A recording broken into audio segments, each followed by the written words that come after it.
Akihery 2 minitra fandaharana iarahanao amin'ny rahavavy Marizô eto amin'ny radio.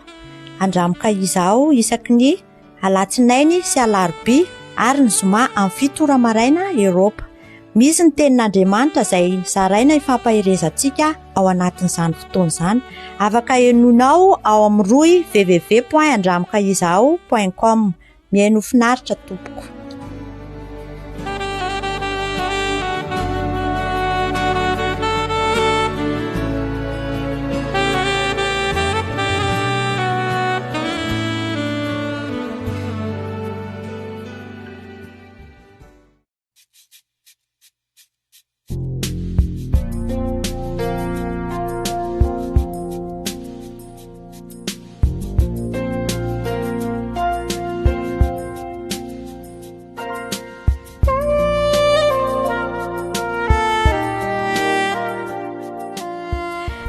Faly miarabantsika rehetrarehetra amin'ny anaran'i Jesosy indray ny tenako mbola tafahoana eto tsika androany fampahery dia voninahitra ho an'Andriamanitra irery ihany any amin'izany rehetrarehetra izany.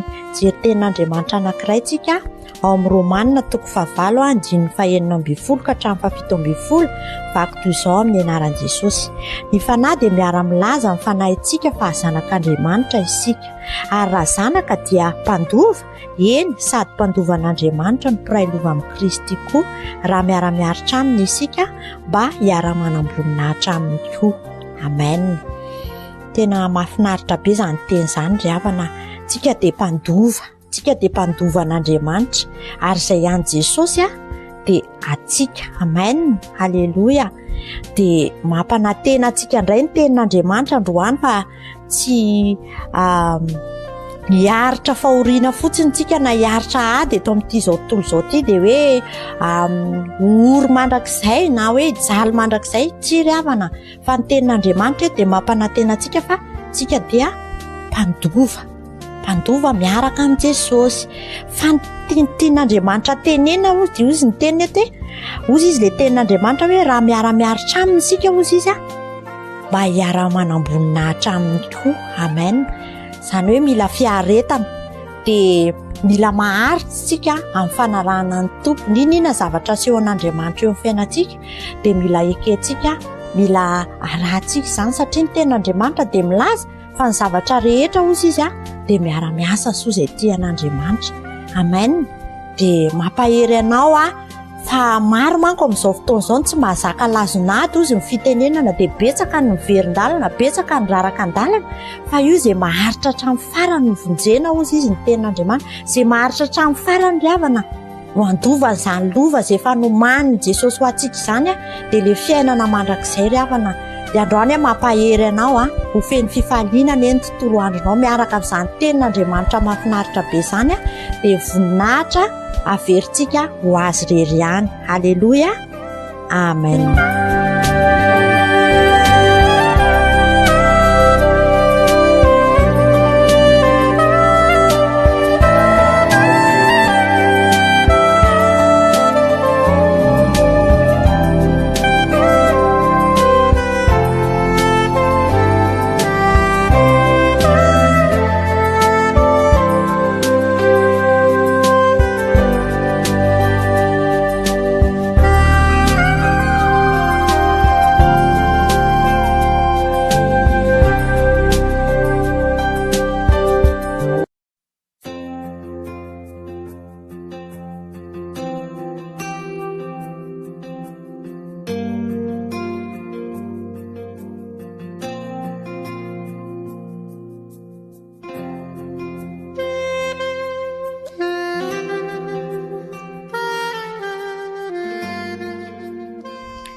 Misaotra an'Andriamanitra lehibe tsika ry havana mbola tafahoana indray ao anatin'ity fotoana ity noho ny fahasoavany sy ny fahamindrapony dia ho azy rery ihany ny voninahitra amin'ny zavatra rehetrarehetra.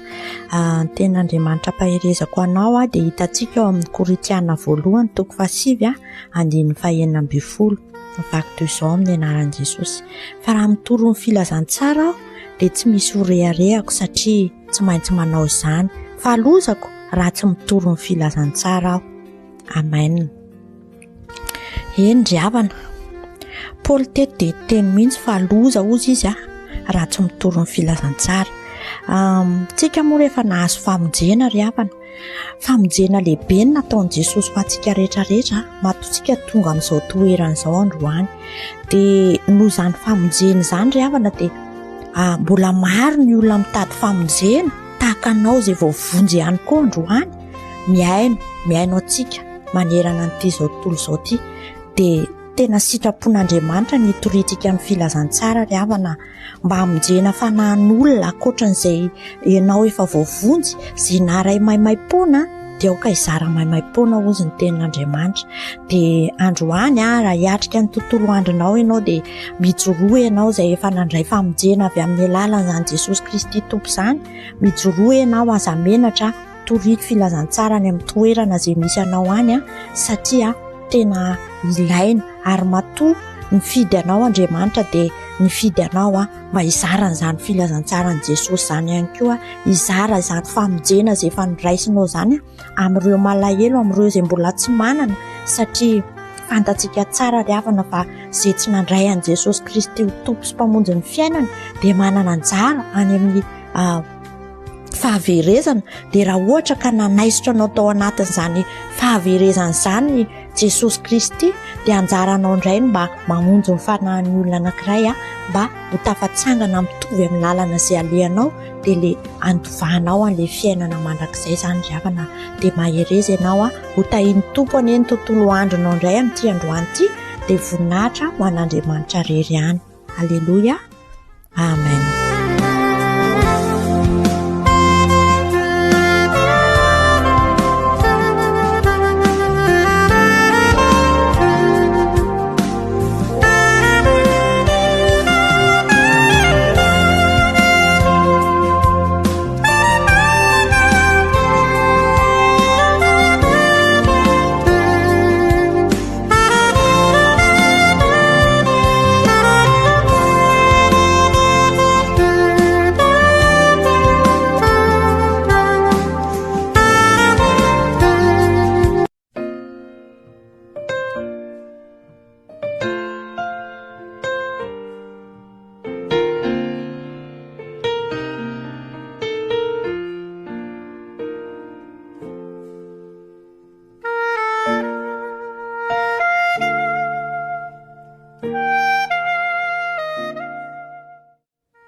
Miarabantsika rehetrarehetra amin'ny anaran'i Jesosy indray ny tenako mbola tafahoana eto tsika androany fampahery noho ny famindrapon'Andriamanitra lehibe dia isaorantsika azy izany.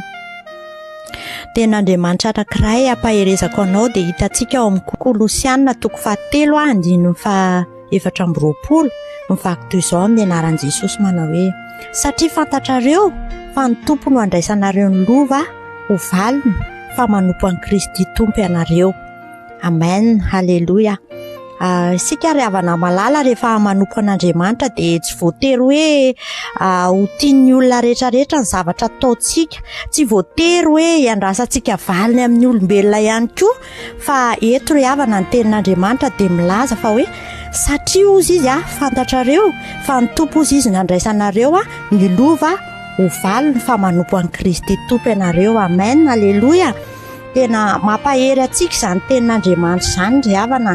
Sady Paoly ihany koa dia nanoratra ao amin'ny Galatiana 1:10 manao hoe: ary ankehitriny ozy izy olona va no ilako fity sa Andriamanitra sa mila sitraka aman'olona? Raha mbola mila sitraka amin'olona ozy izy dia tsy mpanompon'i Kristy. Amen, halleluja. Izany indray ry havana ny teny hoentiko mampahery anao izay mihazakazaka amin'ny fanompoana an'Andriamanitra amin'izao fotoana izao dia mahereza be ianao fa miandry anao ny lova izay efa nomanin'i Jesosy ho anao rahatr'izay dia voninahitra ho an'Andriamanitra irery ihany. Halleluja, amen.